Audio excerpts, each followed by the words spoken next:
Cierto que la señora Justina siempre había tenido la virtud de preferir un esposo dedicado a las labores propias de su sexo en la calle que uno de esos maridos caseros que revisan las cuentas del mercado, que destapan las ollas de la cocina para probar el sazón de los guisos, que se dan maña de descubrir los pequeños depósitos de polvo en los rincones y deciden experimentar las nocivas doctrinas pedagógicas en los niños.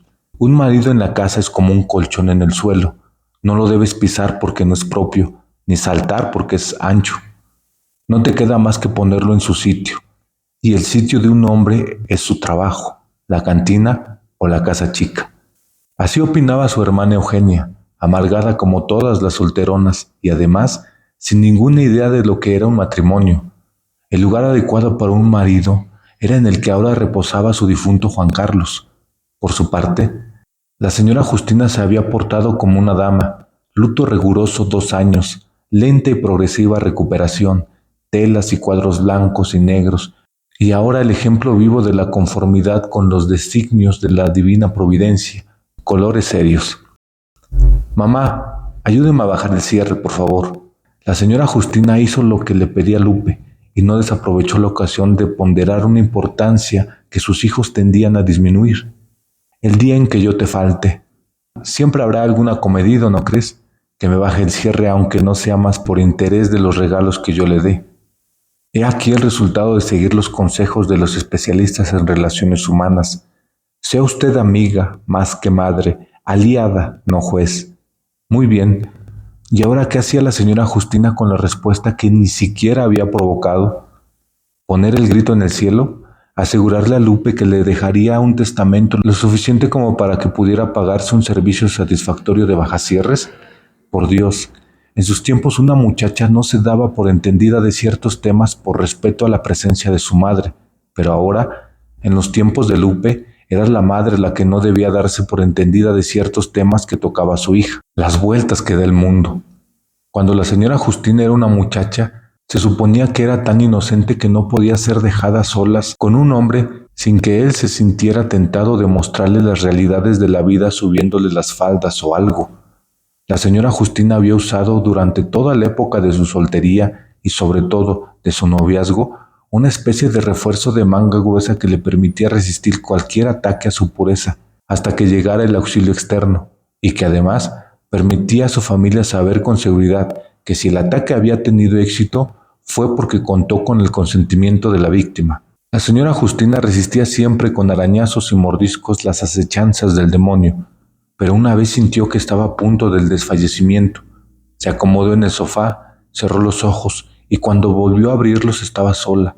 Su tentador había huido, avergonzado de su conducta que estuvo a punto de llevar a una joven honrada al borde del precipicio.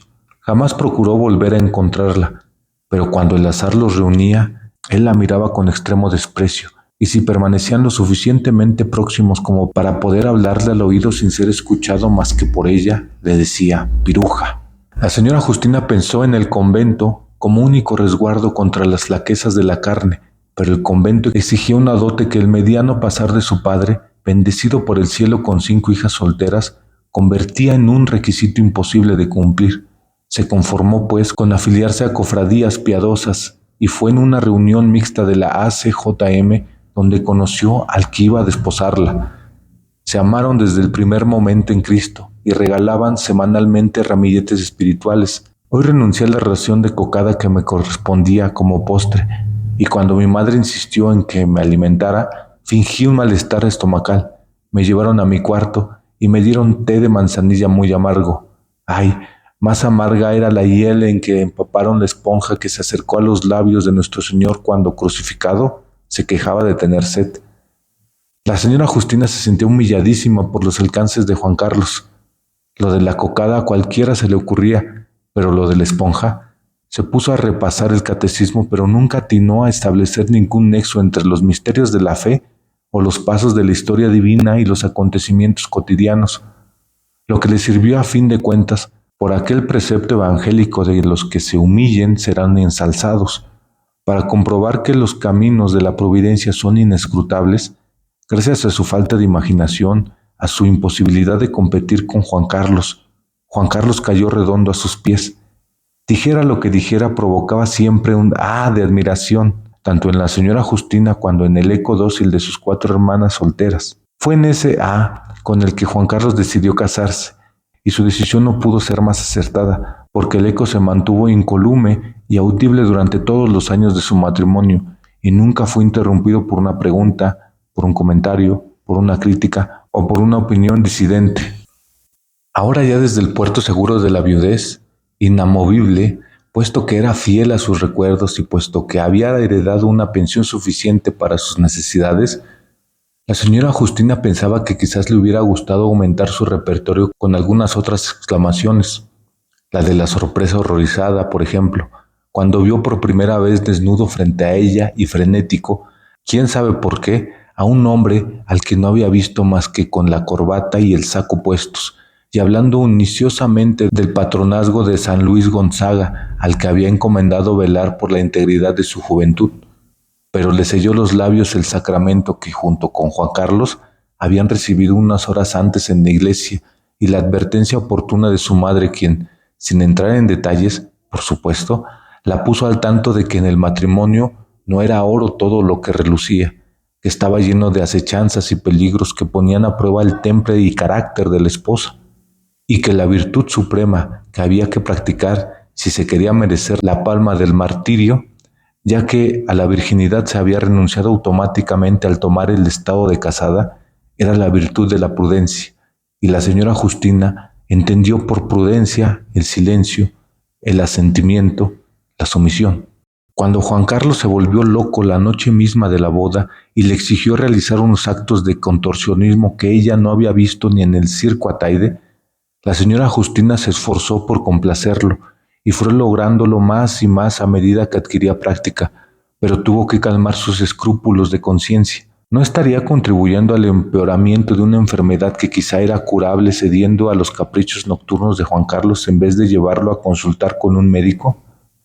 En el confesionario, allí el señor cura la tranquilizó asegurándole que esos ataques no solo eran naturales, sino transitorios, y que con el tiempo irían perdiendo su intensidad y espaciándose hasta desaparecer por completo. La boca del ministro del Señor fue la de un ángel.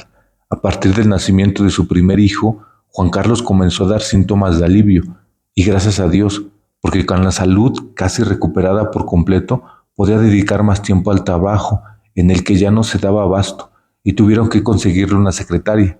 Muchas veces Juan Carlos no tenía tiempo de llegar a comer o a cenar a casa, o se quedaba en juntas del consejo hasta la madrugada, o sus jefes le daban el encargo de vigilar las sucursales de la compañía en el interior de la República, y se iba, por una semana, por un mes, no sin recomendar a la familia que se cuidara y que se portara bien, porque ya para ese entonces la familia había crecido. Después del varoncito nacieron 2 niñas. El varoncito fue el mayor, y si por la señora Justina hubiera sido, no hubiera encargado ninguna otra criatura, porque los embarazos eran una verdadera cruz, no solo para ella, que los padecía en carne propia, sino para todos los que la rodeaban. A deshoras del día o de la noche le venía un antojo de nieve de guanábana, y no quedaba más remedio que salir a buscarla donde se pudiera conseguir, porque ninguno quería que el niño fuera a nacer con alguna mancha en la cara o algún defecto en el cuerpo, como consecuencia de la falta de atención a los deseos de la madre. En fin, la señora Justina no tenía de qué quejarse. Allí estaban sus 3 hijos buenos y sanos, y Luisito, por San Luis Gonzaga, del que Juan Carlos seguía siendo devoto, era tan lindo que lo alquilaban como niño Dios en la época de los nacimientos.